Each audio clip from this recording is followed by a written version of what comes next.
Olá, boa tarde. Como prometido, estamos aqui para falar sobre o coronavírus. Tenho à minha direita Ricardo Mexia, que é presidente da Associação Nacional dos Médicos de Saúde Pública, e à extrema-direita Peter Vilax, que é presidente da Ovion Capital, uma empresa na área da indústria farmacêutica. Vamos tentar desmistificar algumas coisas e falar do ponto de vista da saúde e também da economia. E convido desde já todos os nossos espectadores a fazerem as perguntas que quiserem, da maneira que preferirem, via Facebook ou qualquer outra. Começo aqui por Ricardo Mexia e por lhe perguntar o que é um médico de saúde pública. Bem, o médico de saúde pública é um especialista numa determinada área. Às vezes é mais fácil perceber o que é que faz um cardiologista ou um dermatologista, que tem um órgão sobre o qual se debruçam. Os médicos de saúde pública têm uma formação bastante diversificada, mas o alvo do seu estudo não é o indivíduo, mas é a comunidade. Ou seja, a nossa preocupação é de que forma é que nós podemos ajudar os nossos cidadãos a promover a saúde, a prevenir a doença e a proteger a saúde desses cidadãos. E, portanto, preocupamos-nos com aquilo que se passa do ponto de vista coletivo e os nossos esforços são precisamente no sentido de melhorar a saúde das pessoas de uma forma global. E normalmente isso depois, na prática, resume-se a quê? Fazer o quê? A esmagadora maioria de nós trabalham como delegados de saúde, ou seja, trabalham a nível local, numa unidade de saúde pública, que neste momento estão, digamos, situadas nos centros de saúde e estão próximos das populações. O que é que nós fazemos? Temos tarefas tão diversas como, por exemplo, a monitorização dos programas de vacinação. Portanto, a vacinação é reconhecidamente uma das intervenções de saúde pública mais bem-sucedidas. Temos a componente da promoção da saúde, desde logo aquilo que fazemos no âmbito das escolas, no âmbito das comunidades, no âmbito, por exemplo, das prisões, portanto, do ponto de vista de promover a saúde. E depois há aqui uma componente também muito importante, que é a componente da autoridade de saúde. Ou seja, o poder da autoridade de saúde é um poder discricionário do Estado na defesa da saúde das populações. Traços largos, podemos pensar, por exemplo, se há algum operador económico, imagina um restaurante, que tem uma atividade que coloca em risco a saúde pública, as autoridades de saúde podem determinar a suspensão ou o encerramento desse espaço. E, portanto, depois há um conjunto de outras funções que também praticamos no âmbito da lei da saúde mental, no âmbito das juntas médicas, que infelizmente é uma tarefa que nos ocupa muito, muito tempo, mas que depois, do ponto de vista de repercussão na saúde das pessoas, é muito diminuto, mas são, digamos, um âmbito muito diversificado e, portanto, que intervém em diversas componentes.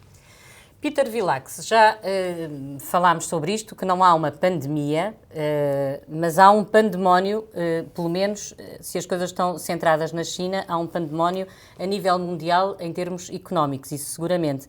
A indústria farmacêutica é uma das atividades afetada, ou de que forma é que Bom, está? há aqui duas maneiras de ver esta situação. Em primeiro lugar, na medida que a indústria farmacêutica é que fornece as vacinas e os medicamentos, obviamente que vai ter uma participação na solução desta crise. Por outro lado, no que diz respeito à produção de medicamentos, ela está a ser fortemente afetada pela epidemia, que é essencialmente um fenómeno chinês. Quase 99% dos casos de Covid-19 são na China, 1,3% são fora da China. E, portanto, como eu dizia, 80% dos medicamentos são fabricados na China, os princípios ativos. E como a China, neste momento, há cerca de 760 milhões de habitantes, segundo o New York Times, que estão sob alguma forma de controle ou restrição, essas pessoas têm dificuldade em ir trabalhar. E, portanto, os laboratórios já se queixam de falta de matérias-primas e é uma preocupação da Organização Mundial de Saúde, que já começou a entrar em contacto com os produtores fora da China, saber se as suas encomendas de matérias-primas estão a ser afetadas. E qual é que é a resposta a essa pergunta? A resposta é que sim, na medida em que a China tem o seu ciclo económico fortemente afetado e as empresas normalmente trabalharem com baixos níveis de estoque para serem mais eficientes, rapidamente isto repercute-se na indústria farmacêutica. Mas das grandes empresas, foi a Apple a primeira a anunciar que a sua produção que não ia conseguir alcançar os resultados do trimestre porque a produção dos seus telemóveis está a ser seriamente afetada. Portanto, isto não é só a indústria farmacêutica, é todas as indústrias. Sim, ainda agora falávamos dos cruzeiros e do problema dos cruzeiros. Os cruzeiros, eu tenho aqui os números, são impressionantes. A indústria de cruzeiros mundial representa 126 mil milhões de dólares de mercado.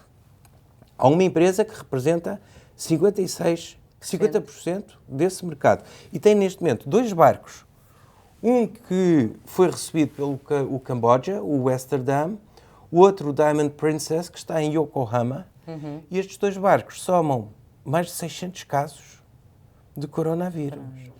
Aqui há um problema humanitário. Estas pessoas não estão a ser acolhidas. Os Estados Unidos já evacuaram os cidadãos americanos do barco de Yokohama, mas por ser um ambiente fechado e confinado, a taxa de propagação é mais alta. É mais elevada.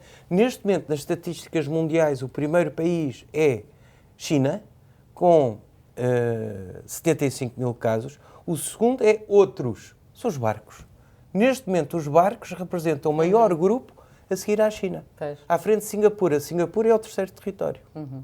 Ricardo Mexia, como é que estas situações, como é que se pode acudir a estas situações? As tais que estão confinadas e normalmente longe?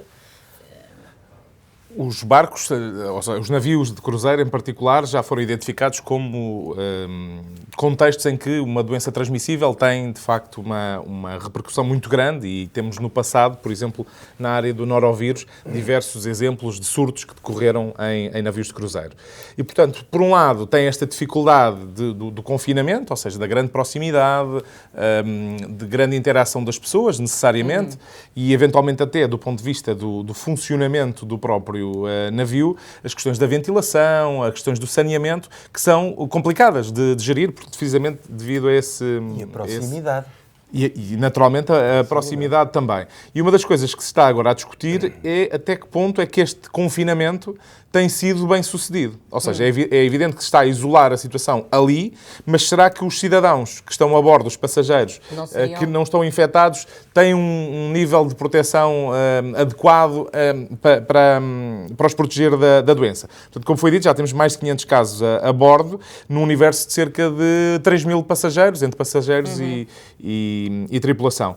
E, portanto, é muito difícil gerir as coisas neste contexto. E, portanto, de alguma maneira, importa encontrar aqui soluções que sejam mais ágeis no âmbito da sanidade internacional, porque efetivamente parece que esta solução não está a ser muito eficiente. Mas não há uma boa interligação entre países para nesta matéria? Do âmbito da sanidade internacional, que é o caso, não é? Ou seja, digamos, um veículo, neste caso um navio, que aporta, as regras sobre como isso deve funcionar estão muito bem definidas até no Regulamento Sanitário Internacional. E, portanto, há um conjunto de parâmetros que têm que ser seguidos e que permitem que os navios aportem e que a carga e os passageiros possam desembarcar. Neste caso, fruto desta circunstância, os passageiros acabaram por ficar retidos a bordo e, portanto, há também todos os navios têm planos de contingência para lidar com situações deste género. A circunstância agora é ser um vírus que nós ainda estamos a perceber melhor como é que funciona, as vias de transmissão. Eu ia perguntar-lhe exatamente, as vias de transmissão. Falámos já há uma semana ou um bocadinho mais, talvez, e disse que ainda não se sabia se era transmissível pelas fezes, ainda não se sabia muito bem como é que o período de incubação, não se tinha a certeza ainda dos tais 14 dias. O que é que se avançou nessa matéria? O que é que se sabe hoje? O que é que podemos dizer às pessoas? Em relação ao tempo de incubação, apesar de haver um estudo, neste caso chinês, que apresenta um intervalo de tempo de incubação entre 0 e 24 dias, não sabemos exatamente, porque eles ainda não revelaram esses dados, qual é que é a proporção de pessoas que está acima dos 14. E, portanto, porque a mediana é 3, ou seja, 50% está em 3 ou menos dias de tempo de incubação. Resta saber, acima de 14, quantos é que são. E também temos aqui uma questão, se forem poucos, se estivermos a falar, portanto, em 1000 doentes, se estivermos a falar de 3 ou 4, ou não sei, não faço ideia, o que pode acontecer é que não é efetivamente o período de incubação, é apenas um problema na avaliação do período de contacto. Ou seja, eu posso estar a contar 24 dias porque estou a identificar um determinado período como tendo sido de exposição, transmissão, mas este indivíduo, ao longo dos 24 dias subsequentes, pode ter tido outro contacto que nós não identificámos e, portanto, pode não haver, de facto, aqui uma mudança em relação ao tempo de incubação. Em relação às vias de transmissão, o que os dados agora dos últimos dias também apontam é que há, efetivamente, a tal possibilidade das fezes poderem conter o vírus e dele eventualmente se poder transmitir por essa via. Portanto, ainda não está completamente estabelecido. É importante que, perante estes dados, nós também seja promovido um saneamento mais, digamos, mais eficaz e uma maior preocupação nesse sentido. E há ainda outro aspecto que é também relativamente recente, que tem a ver com a possibilidade do vírus se manter viável em superfícies ou objetos. E, portanto, essa também é outra situação que estamos agora a avaliar com mais detalhe e que há um estudo que aponta no sentido de poder ser até 9 dias. Eu julgo que isso teria que ser em circunstâncias muito concretas e, portanto... Deixe-me só interromper. Os vírus normalmente sobrevivem pouco tempo fora do hóspede. Portanto, eu acho que isso temos que dizer isto para aliviar um bocadinho esta pressão. Estamos normalmente a ver... os vírus não sobrevivem muito tempo fora do hóspede. Este novo estudo aponta, de facto, este período um pouco mais longo. Mas importa, lá está, tal como a questão do tempo de incubação tem que ser vista com bastante cautela, também esta tem que ser feita nesse sentido. E, portanto, é importante manter essa preocupação. As pessoas perguntavam-se, exatamente, uma das perguntas que se fazia era se poderiam receber correspondência, encomendas, etc., vindas da China. E nesse sentido não há nenhuma indicação que não o possam receber. O tempo que medeia entre... Rita Vilax põe a mão na cabeça. O tempo que medeia Mas isso também incluiria, peço desculpa, isso também incluiria os próprios medicamentos que vêm da... Ouça, repare, se isso fosse o caso, já tínhamos esta epidemia pelo mundo inteiro. Claro. Em enormes quantidades e não temos. Se olharmos friamente para os números, esta epidemia fora da China está completamente contida. Há 2 locais de risco, é a China e é os barcos. Fora isso, é pouco, é residual. São poucos casos. No Japão tem havido agora, nos últimos dias, mais alguns casos, mas até ver, ou seja, não estão estabelecidas ainda cadeias de transmissão, ao contrário do que acontece, por exemplo, nos navios.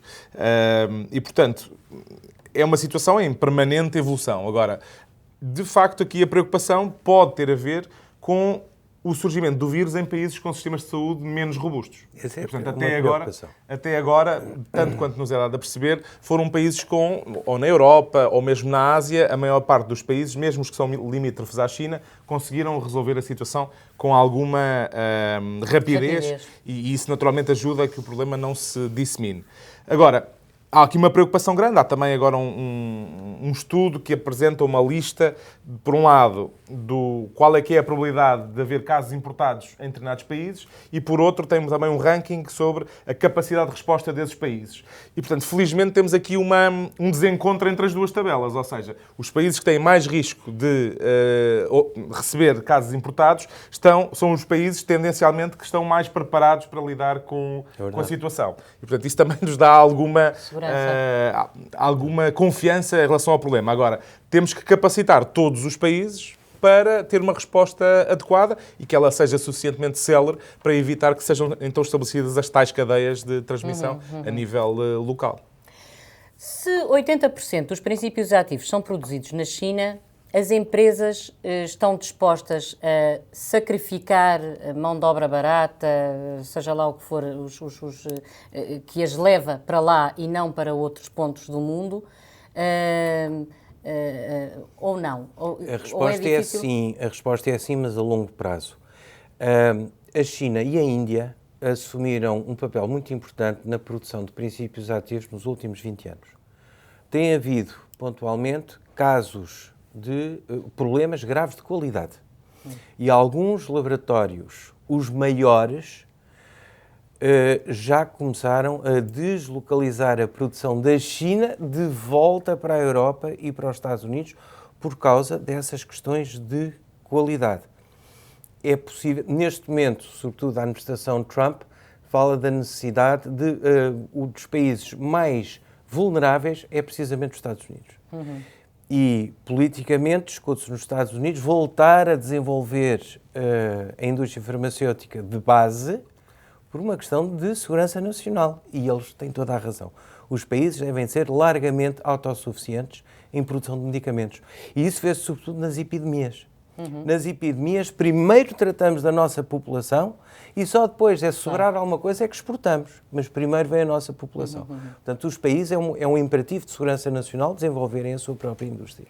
E Portugal tem esse critério? Portugal está bem classificado, digamos assim, bem posicionado nessa estratégia que é de...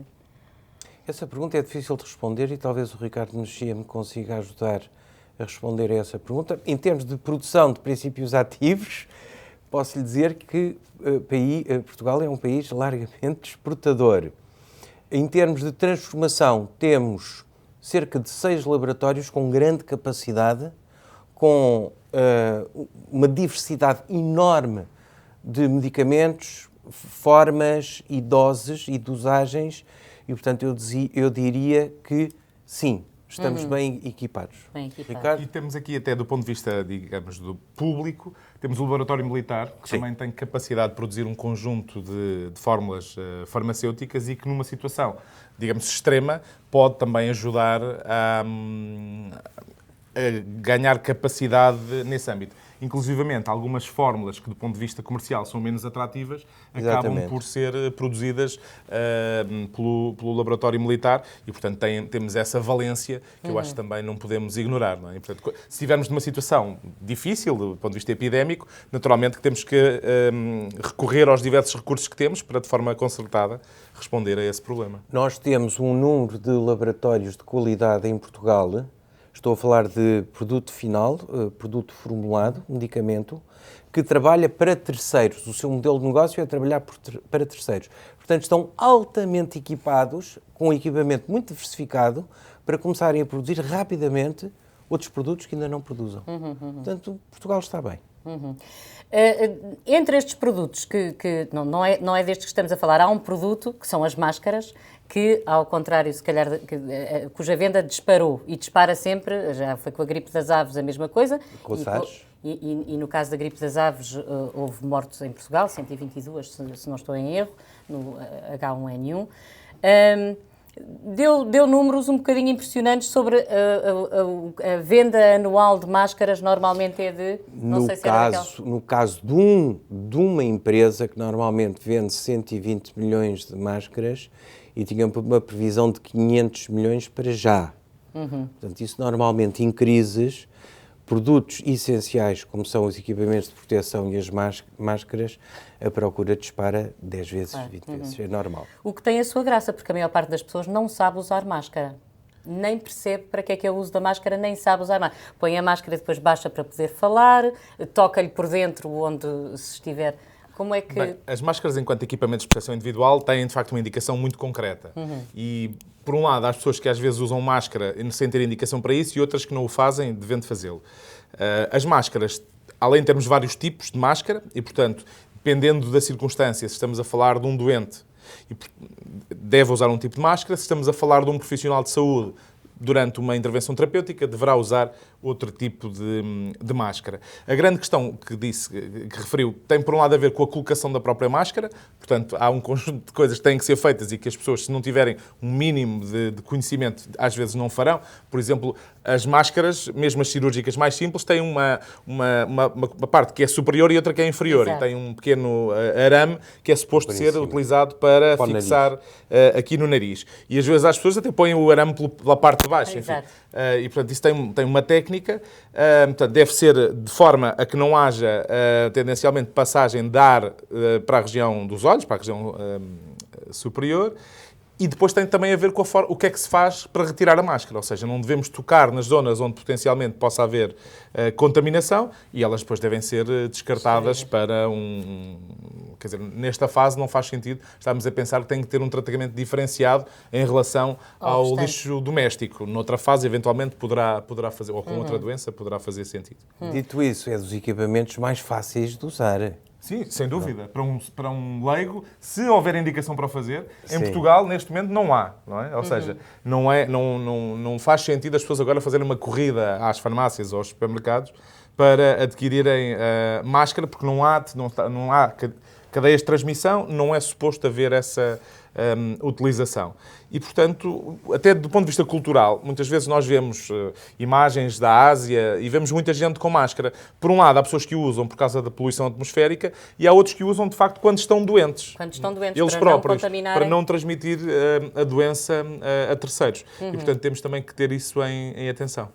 Nós sabemos que há diversas escolas públicas e privadas que escreveram e-mails e cartas, enfim, contactaram com os pais, dizendo que as crianças que tinham estado na China ou em contacto com quem tivesse estado na China deveria fazer um período de quarentena de 14 dias e nesse período até fornecedores não irem à escola. Hoje em dia temos imensas escolas internacionais, além do mais.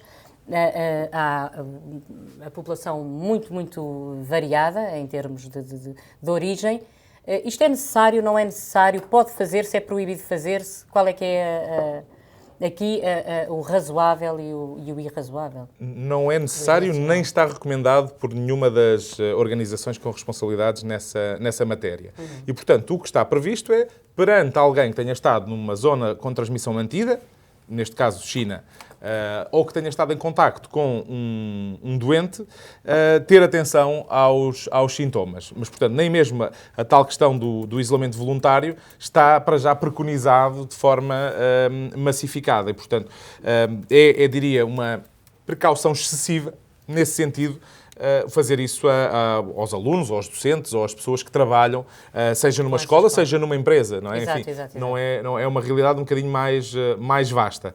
E, portanto, diria que há, obviamente, cuidados a ter em quem esteve numa zona ou em contacto com um potencial doente, que é estar atento aos sintomas. Nós sabemos que pode haver aqui alguma transmissão pré-início de sintomas, mas, genericamente, a preocupação é, uma vez que a pessoa desenvolva sintomas, então telefonar para a linha SNS 24 e ser ou não validado o caso, e a partir daí as autoridades seguirão os protocolos que já estão previstos. E, portanto, não vale a pena, digamos, inventar procedimentos à margem daquilo que as autoridades já estão a preconizar. O episódio que relatou descreve bem a nova forma como nós encaramos risco em sociedades avançadas, ou riscos que podem afetar um grande número de pessoas. Reagimos em excesso. Seja um funcionário, seja uma autoridade, ou a Diretora-Geral da Saúde, ou um representante da Organização Mundial de Saúde, tem por missão, por obrigação, descrever o risco na sua totalidade, até de uma forma que depois pode ser amplificado na opinião pública. Dou-lhe um exemplo. Neste momento houve 12 casos suspeitos em Portugal. Todos deram negativo. Mas as vossas equipas de televisão, sobretudo, lá vão para o Correio Cabral às 2 da manhã dizer há um caso suspeito. Às vezes dão-me a impressão de ficarem decepcionadas do caso ser negativo de manhã.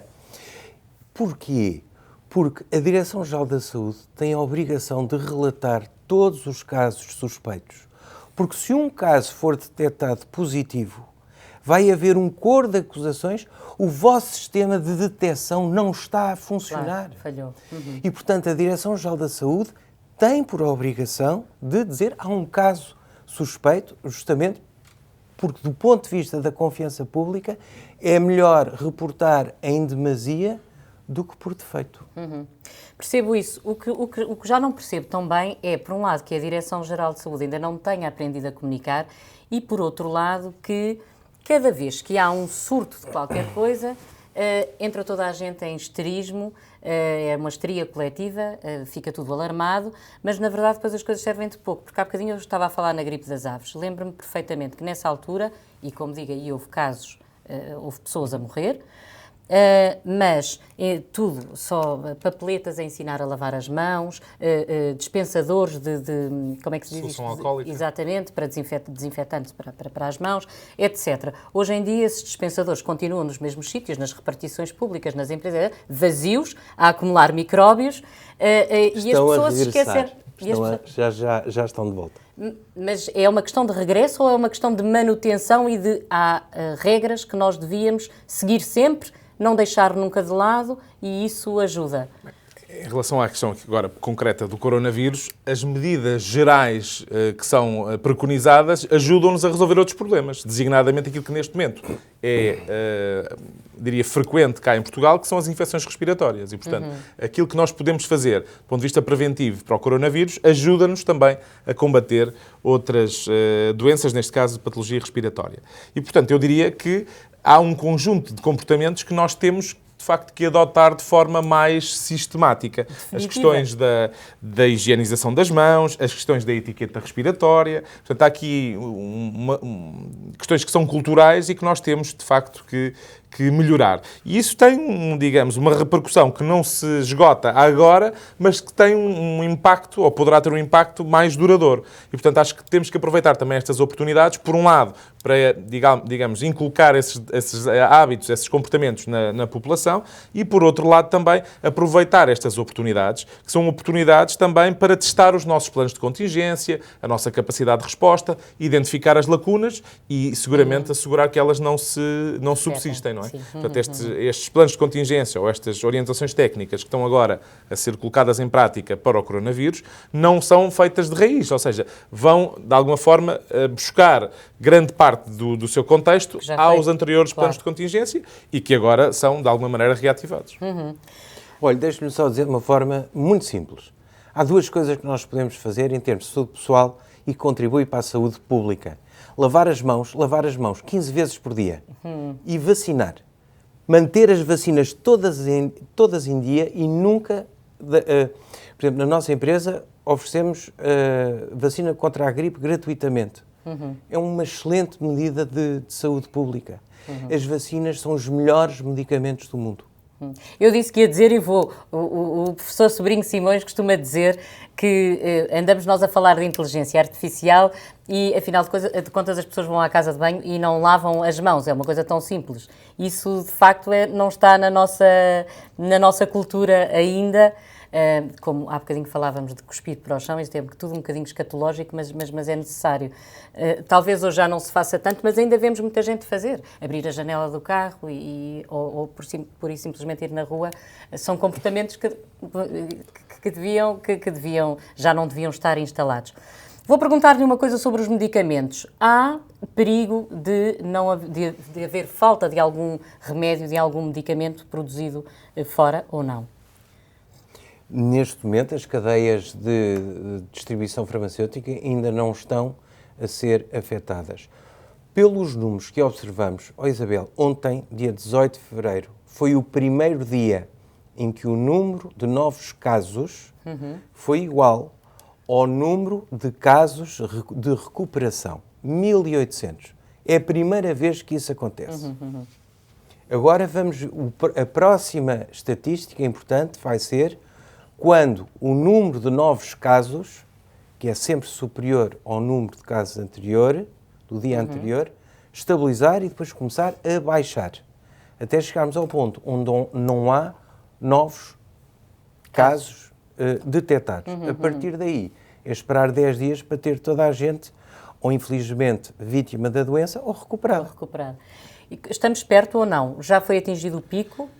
Estamos perto de... Nós temos aqui várias dificuldades. Por um lado, na China, com a questão da mudança da definição de caso, que eles operaram há 4 dias, 5 dias, perdemos comparabilidade, ou seja, aquilo que era a evolução dos números... Foi um transtorno, essa mudança de critério. Ou seja, aquilo que nós estávamos a acompanhar, a tendência até à mudança de caso, de definição de caso, permitir-nos perceber o que é que estava a acontecer.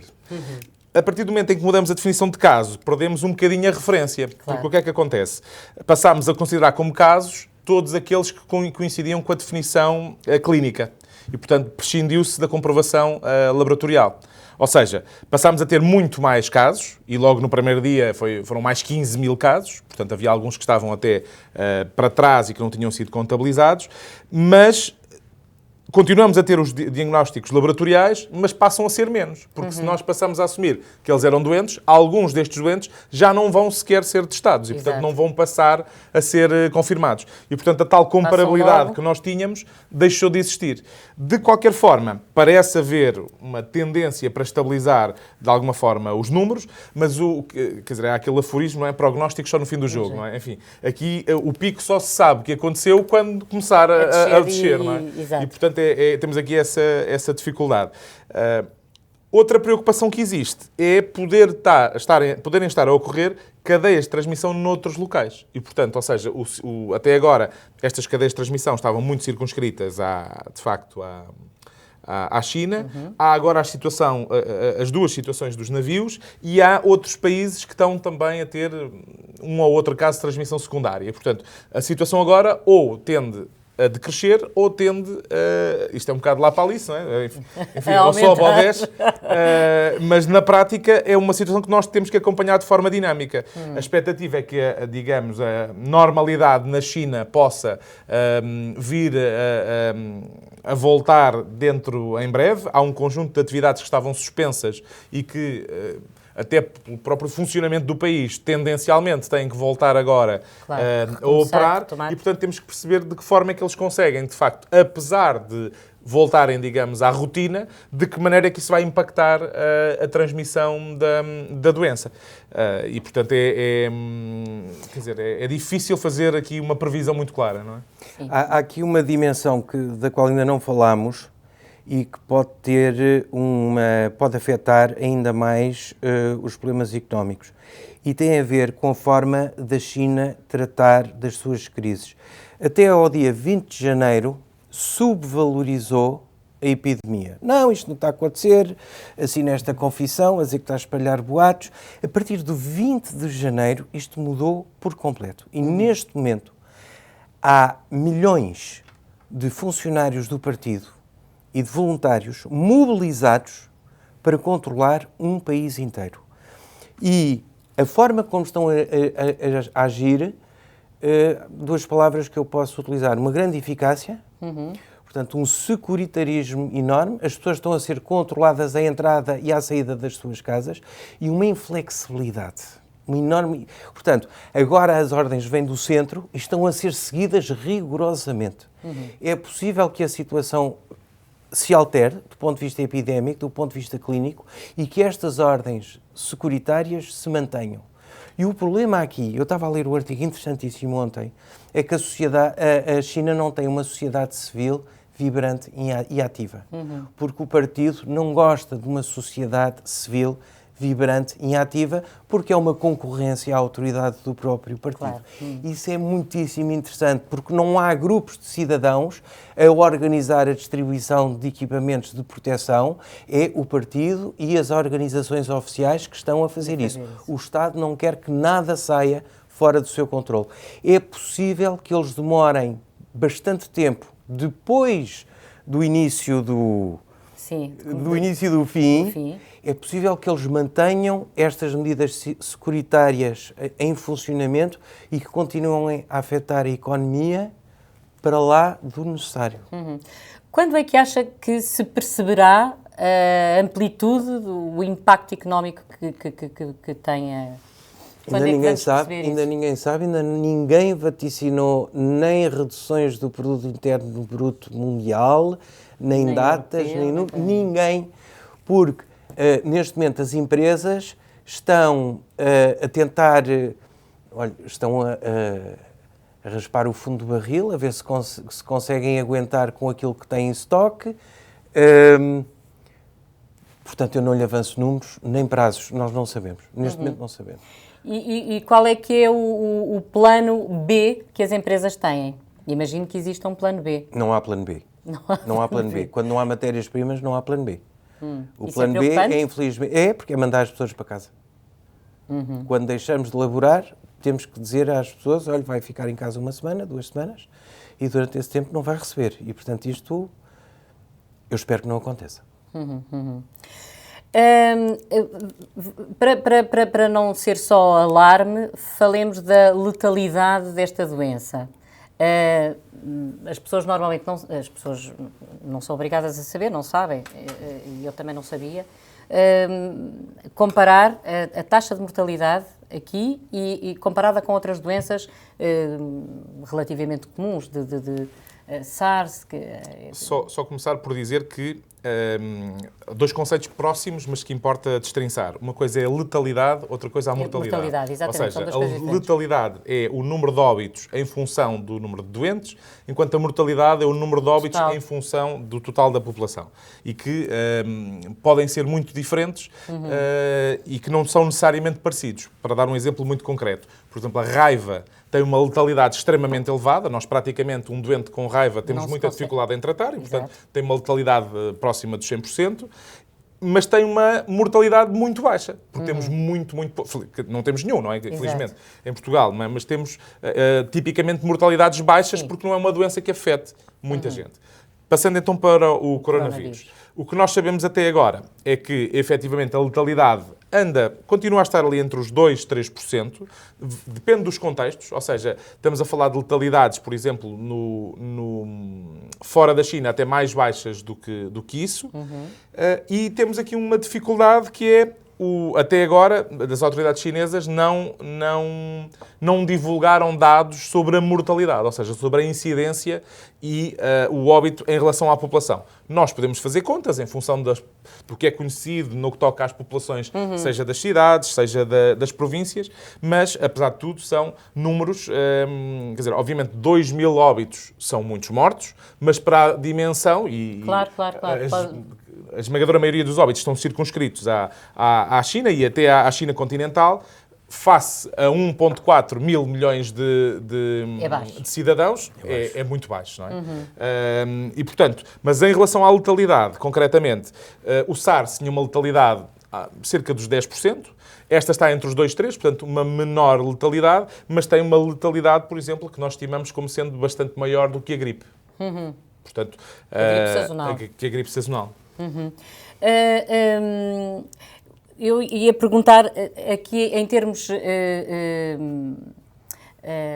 a Organização Mundial de Saúde, que poder é que tem sobre a China? Para dizer, enfim, para se impor? Formalmente, é uma pergunta que já ouviu. Nenhum.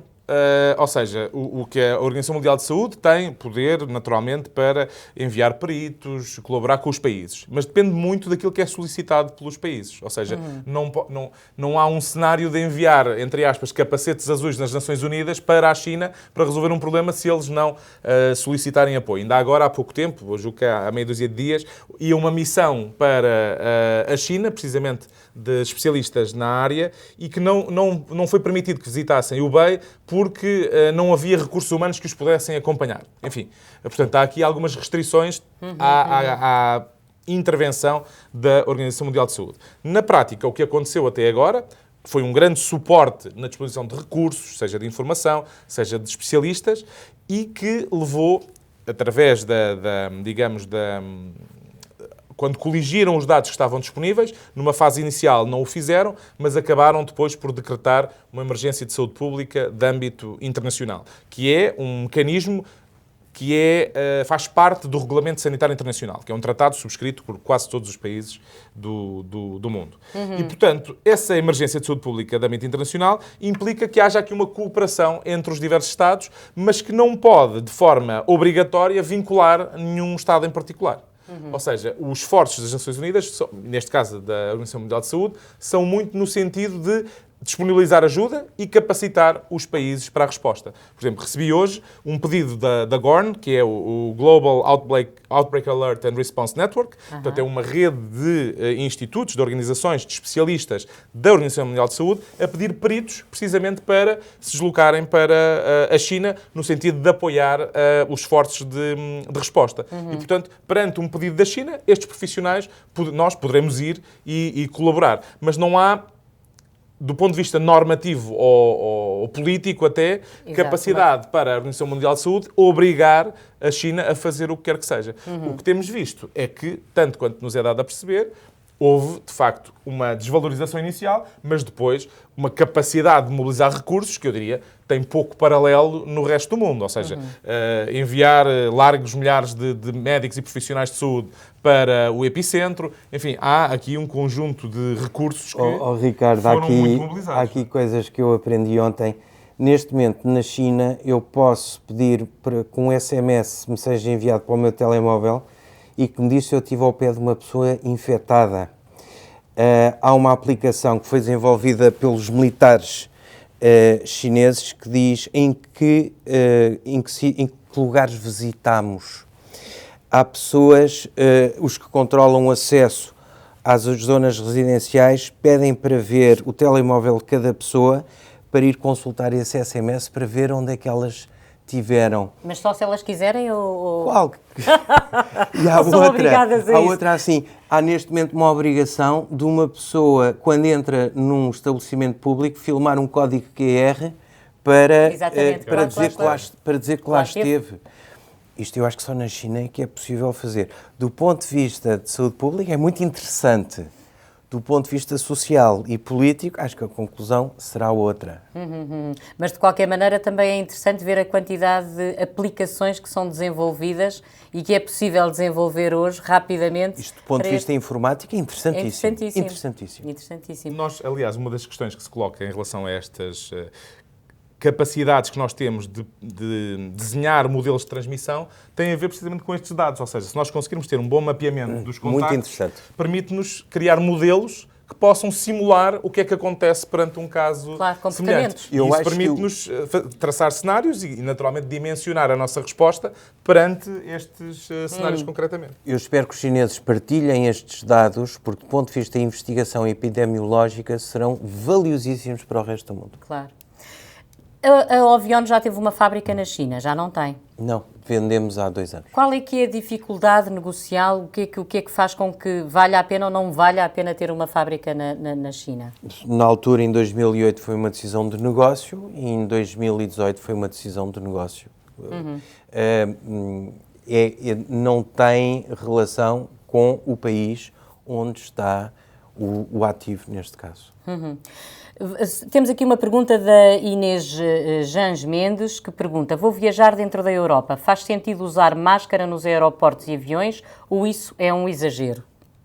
Não está recomendado. Nenhuma das organizações, nem a Organização Mundial de Saúde, nem o SCDC, nem a DGS, recomendam esse tipo de precaução para já. E, portanto, não tem indicação. Só para pôr isto em perspectiva, neste momento, na Europa, há 100 vezes menos casos de Covid-19 do que há de gripe sazonal. De gripe sazonal, exato. E a gripe sazonal não nos obriga a andar de máscara por todo lado. Em 2019, o número de casos de pico em Portugal foi na 3ª semana de janeiro e atingiu 98 mil casos. Portanto, estes números... Claro, está a haver uma reação da opinião pública exagerada face aos números. Na China há um problema, fora da China não há. Nesta semana, que até por outras razões se falou muito da questão do estigma, não é? Sim, por razões alheias ao coronavírus, acho que é um exercício curioso se as pessoas puserem uma máscara e forem ao supermercado. Não é? Em Portugal, não é? Hoje, se alguém puser uma máscara e for ao supermercado... Eu ponho logo a 10 metros de distância dessa pessoa. Agora, volto aqui a citar o diretor-geral da Organização Mundial de Saúde, que é, estamos num tempo em que, de facto, os factos e não os rumores são importantes, a verdade, ou seja, a ciência e não as fake news, e, por outro lado, a questão da solidariedade e não o estigma. Sim, e, portanto, é muito importante muito que não haja aqui... É evidente que uma coisa é ter lá estado, mas ter lá estado podem ter estado asiáticos, africanos, europeus, americanos, e, portanto, não há... eu acho que é digamos, uma reação irracional, das pessoas perante esse contexto. E depois temos vários exemplos, desde a questão agora das pessoas não irem a restaurantes chineses. Esta noite vou jantar a um restaurante chinês. Digamos, a diminuição na venda da cerveja Corona, que essa ainda é mais rebuscada. Claro. Enfim, há aqui um conjunto de comportamentos que representam, de alguma forma, aquilo que são os comportamentos gerais da população e que, de facto, radicam em motivações... Sim, mas a verdade é que eu vi, sobretudo, mães discutirem em grupos, no Facebook, etc., no Twitter, a dizerem coisas absolutamente horríveis, mas porque não querem os filhos junto não querem, porque não querem. Em relação à questão das mães, eu até diria outra coisa. Olhando para os dados atuais do surto, até é um surto que, do ponto de vista da incidência em crianças, tem muito baixa incidência. Portanto, até por essa via, quanto mais não seja, do ponto de vista de afetar crianças, é um universo relativamente pequeno. Não é? E, portanto, isso também pode ser um indicador importante, ou seja, tende a afetar pessoas de idade mais avançada e com comorbilidades, ou seja, com diversas patologias adicionais, que podem ser do foro respiratório, hipertensão, exato. diabetes, enfim, várias outras comorbilidades e que levam a que possam, digamos, condicionar quadros clínicos mais severos. O Zé Togaspar diz: hoje li que se até meio de abril a indústria têxtil não conseguir ficar normalizada, será afetada a estação, enfim, será afetada no próximo inverno, na próxima estação. Imagino que ele queira saber se é verdade ou não que também a indústria têxtil pode ser afetada por esta... que é o maior produtor de algodão do mundo. Será a China? Pode ser, não sei. Pode ser, não sei. Pode ter. Não, efetivamente, com a China sendo o maior parceiro comercial do mundo, é óbvio que se a economia chinesa para ou fica seriamente afetada... Claro, todos os outros vão... Todos os outros. A globalização funciona nos dois sentidos, para o bem e para o mal. Neste caso, para o mal. E como é que os governos podem, de certa maneira, obrigar a China, porque daquilo que se sabe, este surto começou, vem dos mercados de animais vivos, não é isso? Tem a ver lá com... Sim. Bem, explique lá o ciclo. Então, o que nós sabemos... Como é que os governos podem, depois para o Peter, como é que podem obrigar, porque é ótimo receber coisas a preço mais barato, é ótimo poder ter lá coisas onde... Mas e depois o resto? O que nós sabemos em relação à origem do surto é que terá havido uma transmissão inicial num mercado de marisco, em Wuhan. E esse mercado, com animais vivos, etc., terá sido o foco inicial da transmissão. Exato, e nós não sabemos exatamente quantas pessoas é que foram afetadas por essa via de transmissão inicial. E essa via de transmissão inicial terá sido uma via zoonótica, ou seja, transmissão da doença de animais para humanos. E depois podiam ter acontecido uma de duas coisas. Ou era uma situação análoga ao que aconteceu com o MERS, ou seja, o vírus respiratório do Médio Oriente, em que a transmissão pessoa a pessoa não existe e, portanto, apenas os camelos transmitem a doença às pessoas. E, portanto, seria um cenário muito mais restrito, ou acontecer o que aconteceu agora, em que há transmissão pessoa a pessoa. E, portanto, de uma fase inicial em que acreditamos que tenha havido uma transmissão zoonótica, passámos para a tal transmissão pessoa a pessoa, que obviamente ganhou este potencial de se disseminar, por um lado, na própria cidade e na província, e depois na China, e chegando depois aos diversos países, e por outro, acaba por ficar na dúvida se aquela fase inicial menos proativa da resposta, se tivesse verificado, se não teria sido possível, digamos, limitar pelo menos a disseminação à tal transmissão zoonótica. Nós acreditamos que os morcegos terão sido a espécie reservatório. Exato. E que terá havido um intermediário. Ou seja, que terá havido outro animal que funcionou como via de transmissão para os humanos. Acredita-se, e os estudos mais recentes apontam nesse sentido, que terá sido o pangolim. Pronto. Mas... Deixe-me responder à pergunta também. Acho que vai haver, do ponto de vista dos mercados de animais vivos e dos aviários, que têm sido os grandes reservatórios de todos os surtos epidémicos na China nos últimos anos. E eu... A propósito, eu no outro dia estava a pensar porque é que isto acontece na China e não na Índia. Na Índia, por exemplo, ou em África?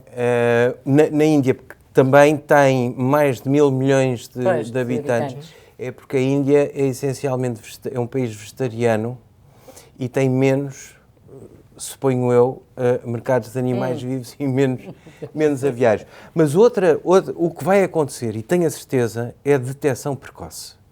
A detecção, o alarme inicial, logo no princípio, eu acho que os países vão dar muito mais atenção a isso. Eu dou-lhe aqui um exemplo que acontece em Portugal, há uns anos atrás, no qual o Ricardo Mexia esteve envolvido, e que foi no surto de legionela em Vila Franca de Xira. Eu soube, e toda a gente soube, desse surto numa quinta-feira.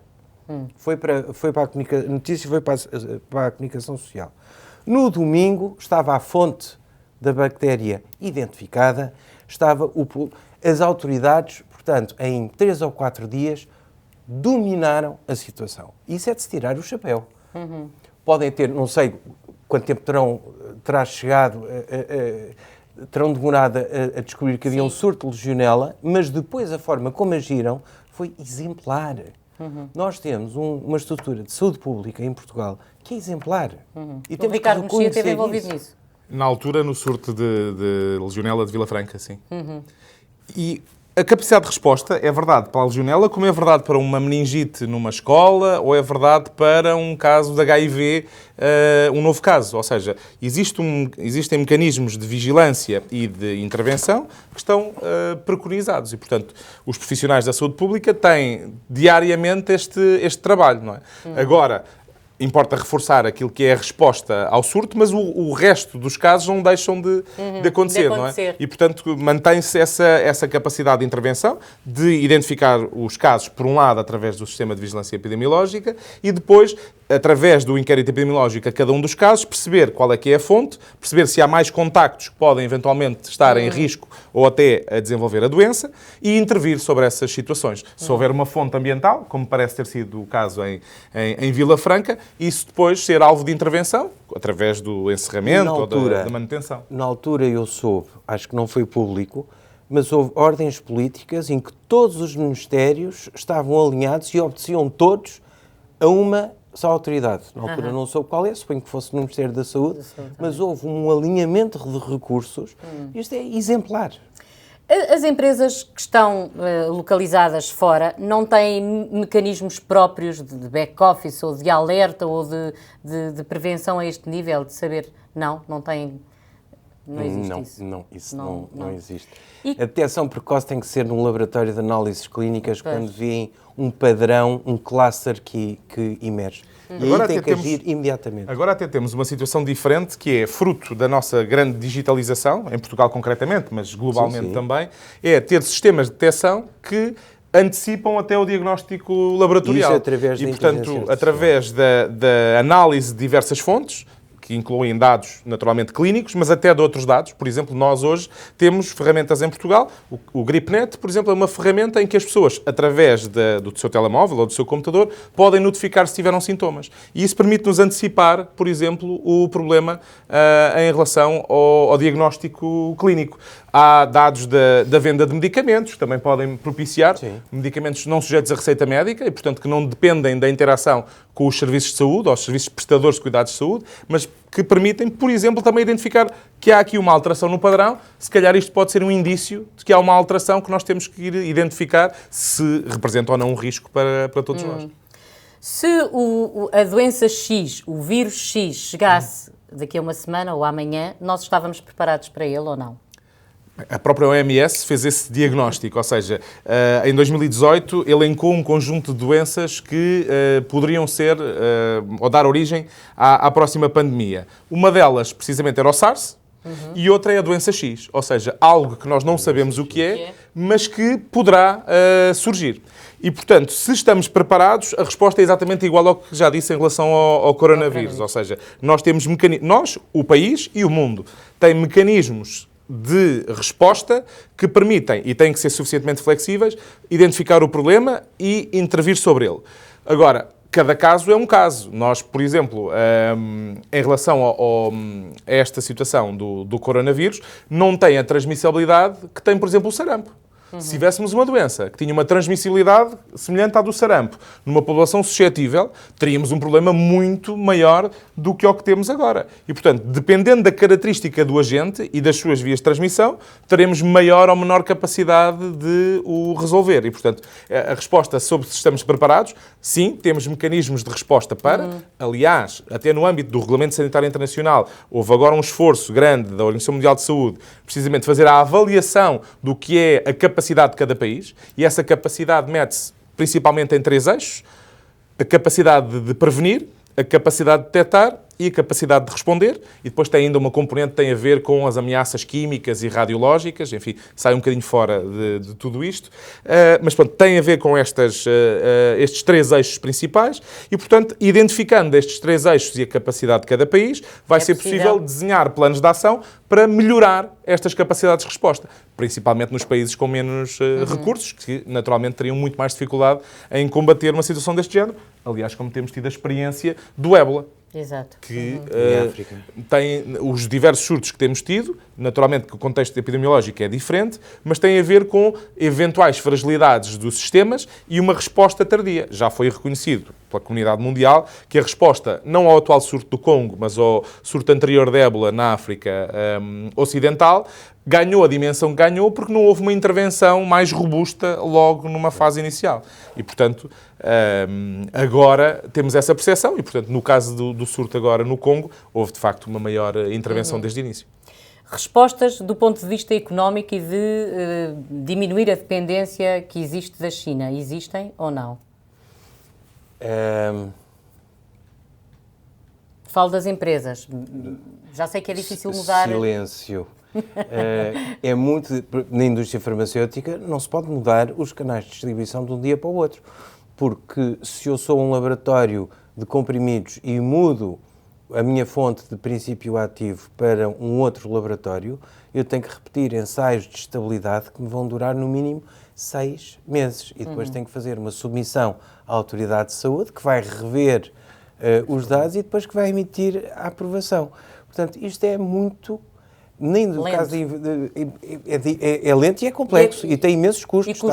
Estar a mudar de fonte tem imensos custos. Eu diria que a longo prazo eu continuo a apostar na detecção precoce das epidemias, que, sobretudo em relação à doença X, é como a epidemia é como um fogo. Quando está no princípio é pequenino e consegue-se apagar. Mas depois, o pior é depois. Muito bem. Vamos falar aqui de alguns mitos. Já falámos no das encomendas, de receber ou não receber encomendas, se pode ou não pode, mas depois as teorias da conspiração também, de que isto é para calar os protestos em Hong Kong, ou de que isto é para controlar a população na China, e, portanto, isto faz algum sentido, não faz sentido absolutamente nenhum. Há sempre alguém que tem... O custo para a China desta epidemia é muito superior do que o custo que tem com o caso de Hong Kong. Isto é uma perda de reputação e de prestígio muito significativa para a China. E que, sobretudo, vai afetá-la economicamente a longo prazo, porque eu suponho que, efetivamente, alguns agentes económicos vão diversificar, pelo menos diversificar as suas fontes de abastecimento de produtos e de matérias-primas. Outra teoria é de que as empresas normalmente não querem colocar no mercado, já têm cura para algumas doenças, mas não a querem colocar no mercado. Absoluta mentira. Absoluta mentira. Nem é conspiração, é mentira. É mentira. Como é que isso funciona? Como é que funciona entre a descoberta, entre os ensaios, etc, etc? Bom, isso é uma área que eu conheço muito bem. Ensaios pré-clínicos, portanto, demonstrar que o produto funciona. Primeiro é num pratinho de vidro, depois passamos para o ratinho, depois passamos para o macaco.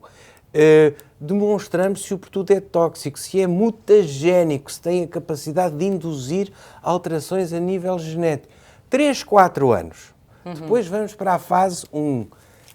em humanos, 6 meses, depois vamos para a fase 2 em humano, 1 ano, depois vamos para a fase 3 em 1.500 doentes, 2, 3, 4 anos, e depois as autoridades de saúde dizem, não chega, quero mais outro, mais 3, 4 anos. Na melhor das hipóteses, para um novo medicamento, estamos a olhar para 10 anos. Portanto, esta questão é muitíssimo pertinente porque nós continuamos a investigar e a aprovar os nossos medicamentos seguindo um modelo que tem 70 anos, que é o modelo dos ensaios clínicos randomizados controlados e que a indústria farmacêutica defende. Porquê? Porque como custa tanto dinheiro, é um ótimo racional para os preços elevados dos medicamentos. Nós temos que olhar para o processo de aprovação dos novos medicamentos e ver onde é que podemos reduzir o tempo de investigação para ter o produto no mercado muito mais depressa. No caso das vacinas, isso já está a ser feito, o processo de desenvolvimento e de aprovação de uma vacina é muitíssimo mais rápido. Até porque a grande parte delas funcionam de forma análoga, não é? E, portanto, não é necessariamente um novo mecanismo de funcionamento. O que muda são, digamos, a parte contra a qual o nosso organismo adquire defesas, não é? E, portanto, o mecanismo de funcionamento é muito semelhante e acaba por se aproveitar precisamente essa similitude entre as diversas vacinas ou seja, se nós tivéssemos todos os anos que fazer esse processo em relação à vacina da gripe, era virtualmente impossível. Claro, como sabemos, a vacina da gripe todos os anos muda, precisamente porque tem em conta o que é que está a circular no outro hemisfério e, portanto, é previsível que venha a circular no hemisfério respectivo. O processo de fabrico da vacina da gripe começa no mês de abril para estar disponível em setembro. Funciona lindamente. Funciona bem, porque as novas estirpes aparecem no princípio do ano, já sabe o que é que vai ser a nova estirpe e, portanto, a partir de setembro, no hemisfério norte, já conseguimos começar a vacinar as pessoas.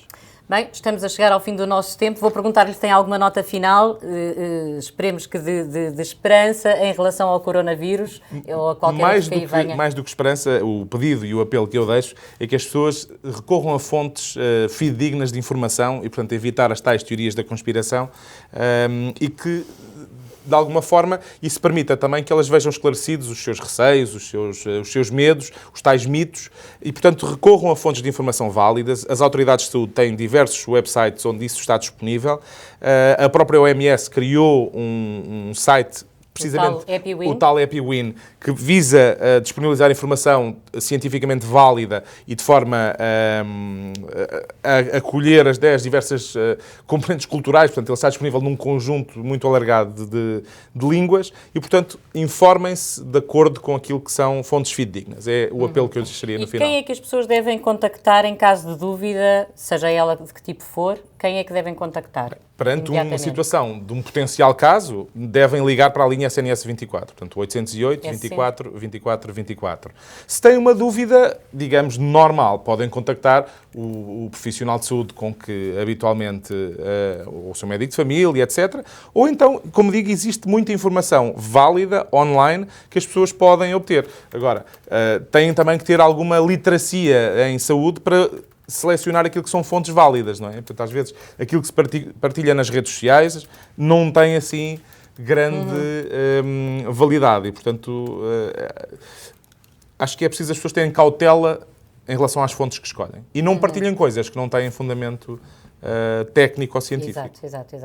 Peter, não sei se quer deixar também uma nota final. O mais possível. Lavem as mãos, vacinem-se, ouçam o Ricardo Mexia e a Direção-Geral da Saúde. Muito bem. E o Peter Vilax. Muito bem, foi Ricardo Mexia, Peter Vilax, muito obrigada por terem estado connosco. Podem ver ou rever tudo em 24.sapo.pt. Agora, e outras dúvidas que tenham também lá estarão esclarecidas, com certeza.